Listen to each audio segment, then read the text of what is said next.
बाकी को आखिरी दीदार के लिए रखा गया है। नवीन के वालिद ने कहा है कि रसूमात के बाद नवीन की लाश एक निजी मेडिकल कॉलेज को डोनेट कर दी जाएगी।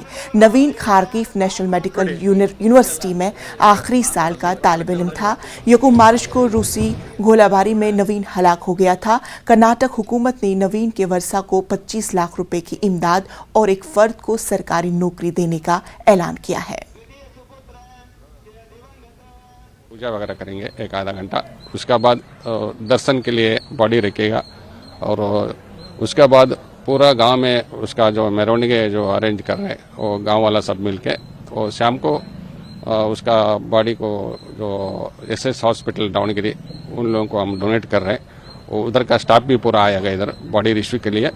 पूरा हमारा गांव वाले सब मिलके गांव का जो हमारा सीनियर्स है वो सब और स्वामी जी हम सब मिलके बॉडी को डोनेट कर रहे हैं। First of all, thankful to the PM and our Chief Minister of Karnataka. So we are very thankful to them. So yeah, the body is coming. So at least we are happy now, a little bit about that. No one was expected that this body will come. Yeah, it was an. Government effort. Yeah, they put a lot of effort to bring that body, and successfully they brought it. So it is very honorable to that. I'm very happy to. TMC MP अभिषेक बैनर्जी और उनकी अहलिया ED के दायरे इख्तियार के मामले पर अर्जी दाखिल की है। ये अर्जी सुप्रीम कोर्ट में दाखिल की गई है। अभिषेक बैनर्जी को मरकजी तफ्तीशी एजेंसी ईडी ने पूछताछ के लिए बुलाया है।